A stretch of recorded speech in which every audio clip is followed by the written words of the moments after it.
कल मैं एक सुन रही थी 4 लाइनें बहुत बढ़िया, दिल को छू गई जमा। मैं बताऊं आप लोगों को कि जिस टाइम पे महाभारत जब कोई हल ना देख के महाभारत का युद्ध छिड़ना था, तो कौरव और पांडवों के जो राजदूत थे उन्होंने क्या कराया था, वो जाके ना जिस टाइम वो पहुंचे थे तो कृष्ण जी कह रहे राम कर रहे थे, सो रहे थे दोपहर को। तो वो पहुंचे हैं वहाँ, तो उन्होंने देखा कि वो सो रहे हैं। तो जो पांडवों ने भेजा था वो कृष्ण जी के पैरों का नहीं बैठ गया, और जो दुर्योधन ने भेजा था वो उसके सिराना बैठ गया। तो जाहिर सी बात है कि जो पैरों की तरफ बैठा था सबसे पहले उस पर नज़र जानी थी कृष्ण जी की। तो नज़र गई पांडवों के उस पर राजदूत पे, तो सबसे पहले उसको ये मांगने का अधिकार दिया गया था कि हाँ भी मांग, क्योंकि मदद उसने दोनों की करनी थी।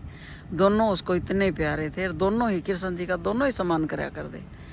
तो उनके पास कोई चॉइस नहीं थी कि वो भाई एक की मदद करते और दूसरे की नहीं कर दे, तो दोनों की मदद करनी थी उन्होंने। लेकिन उन्होंने प्रायोरिटी किसको मिली, जो पैरों की तरफ बैठा था। तो उसने वो तो भेज रखा था कह के कि भाई कृष्ण जी को भी दो चीज़ों की ऑप्शन दी थी कृष्ण जी ने, कि एक तरफ तो सेना होगी और एक तरफ होगा कृष्ण जी अकेला। तो पांडवों को मिली पहले, उन्होंने कहा कि भाई हमने तो तू चाहिए। कृष्ण जी मांग लिया, और जो सिर की तरफ बैठा था उसने सेना मांग ली।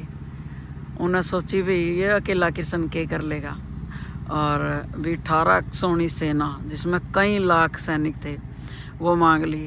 तो इसी घमंड में दुर्योधन डूबे था कि वो तो अकेला है, वो क्या कर लेगा अकेला, और मेरे तरफ से भी इतनी सेना दे दी, बहुत साथ दिया मेरा, तो मेरी जीत तो पक्की है।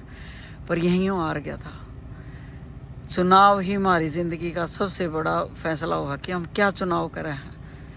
चुनाव कराया उसने, उसका जिसने सब कुछ रचा है और जो हर हार न जीत में बदल सके है, उसका चुनाव कराया उन्होंने। उन्हें पता था कि जहाँ कृष्ण खड़ा होगा जीत उसी तरफ है। तो हमारा चुनाव ही सबसे ज़्यादा महत्वपूर्ण है जीवन में, कि हम चुनाव भीड़ का करें हैं या परमात्मा का।